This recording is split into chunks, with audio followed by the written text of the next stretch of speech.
É justamente esse forró ali da década de 1950, que vinha muito encabeçado por Luiz Gonzaga, mas também tinha Dominguinhos, outro artista maravilhoso, Jackson do Pandeiro, o Trio Nordestino, enfim, essa galera que conseguiu pegar ali o forró, que era uma festa muito localizada no estado de Pernambuco, e popularizou esse ritmo, né? Principalmente Luiz Gonzaga. Luiz Gonzaga teve uma participação, lógico, fundamental, não é à toa que ele é conhecido como o Rei do Baião. Então esse pessoal ali na década de 50, eles são os grandes responsáveis por difundir esse gênero, assim como os outros gêneros que também tocam na grande festa do forró, que é o chachado, o shot, o baião, enfim, o arrastapé, a quadrilha, né? Essas pessoas foram responsáveis por difundir e popularizar esses gêneros no Brasil. Logo depois, lá para no início da década de 70, a gente tem a segunda geração, em um movimento que hoje a gente conhece como forró universitário. O que é que foi esse forró universitário? Foram artistas novos que surgiram, que ainda valorizavam muito a forma como o forró tradicional era tocado, mas que trouxe alguns novos componentes, novas influências para a forma como o forró era tocada, para atingir um público mais jovem. O público naquela época, o público do forró original, de Luiz Gonzaga, de Dominguinhos, de Jackson do Pandeiro, já era um público que estava ficando mais velho e o forró estava perdendo força. Esses artistas chegaram com o intuito de atingir aí a juventude, lançaram esse movimento, né, chamado forró universitário. Esse movimento ele foi dividido em duas fases. A primeira fase eram artistas muito fortes, Zé Ramalho, Alceu Valença, tá? Elba Ramalho, Geraldo Azevedo, Gilberto Gil, Jorge de Altinho. De Januário, com meu fole prateado, só de baixo 120, botão preto bem juntinho, como negro embareado. Mas antes de fazer bonito, de passagem por granito, foram logo me dizendo de Taboca, Rancharia, de Salgueira, Bodocó, Januário é o maior. Que é mais ou menos ali em 1975, para os anos 80 também. E uma das coisas mais marcantes já era a influência do rock, do pop no gênero forró, né? Alguns instrumentos começaram a ser inseridos nesse período, como guitarra, o órgão, né? O teclado eletrônico, né? O saxofone, a percussão. A vida aqui só é ruim quando não chove no chão, mas se chover amigo, fartura vem de porção.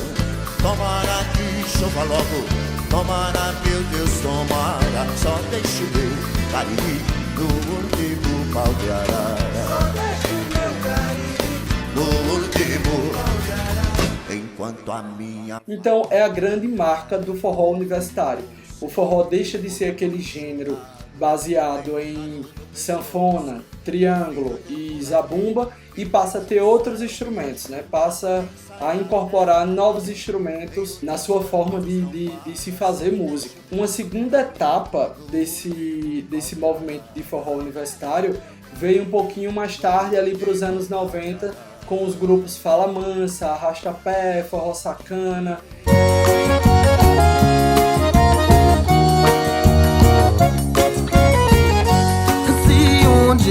Alguém mandou ser o que sou e o que gosta. Não sei quem sou e vou mudar a ser aquilo que eu sempre quis. E se acaso você diz que sonho um dia em ser feliz, vê se fala sério.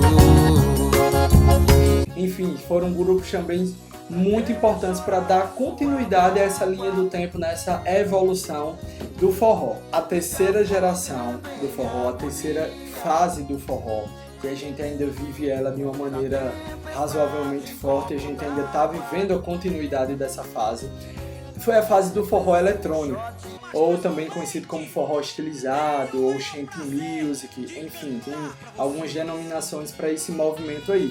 Surgiu aproximadamente nos anos 90, tá?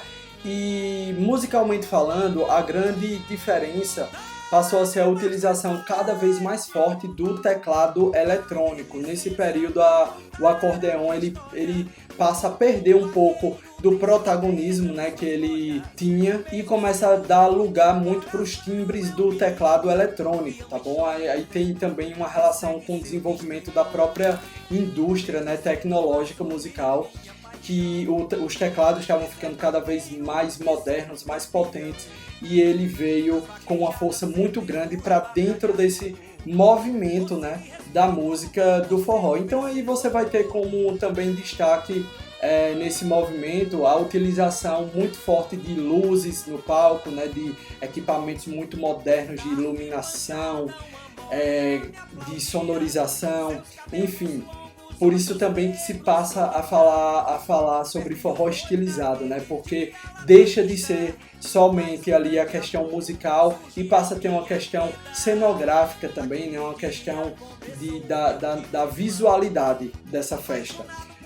Outra coisa também que passa a ser muito incorporada nesse período são o corpo de baile, né? Os bailarinos no palco passam a ficar cada vez mais fortes.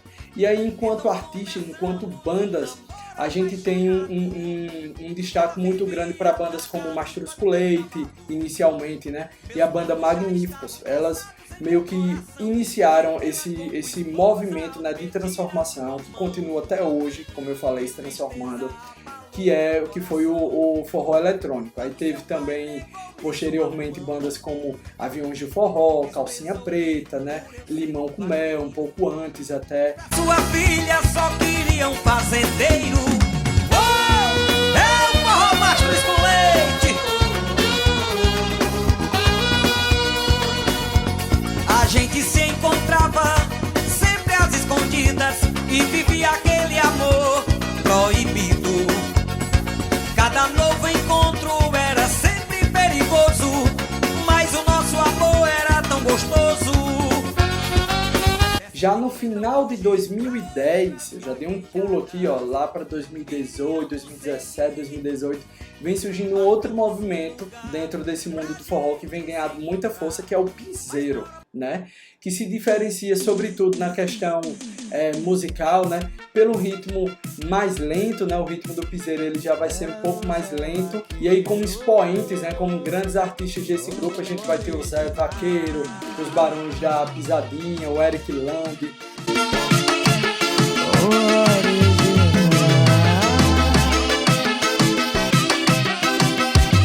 Você pode me ouvir, tenho tanto pra dizer. Faz tempo quero falar com você. Desculpa parecer assim, não quero atrapalhar. Só me escuta e deixa eu terminar. Eu poderia até dizer que talvez essa seja a quarta geração do forró, mas eu não tenho autoridade para isso, né, para falar isso. Ainda não são conhecidos como quarta geração, mas talvez seja, né? Talvez um dia se encare esse movimento do piseiro como a quarta geração do forró.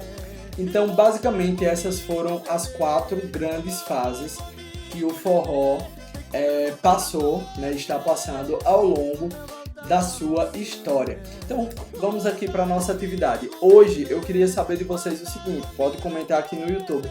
Vocês escutam forró na casa de vocês? Eu sei que dificilmente alguém não escuta forró, mas eu quero saber, na sua casa, vocês costumam ouvir forró? E qual tipo de forró vocês mais ouvem?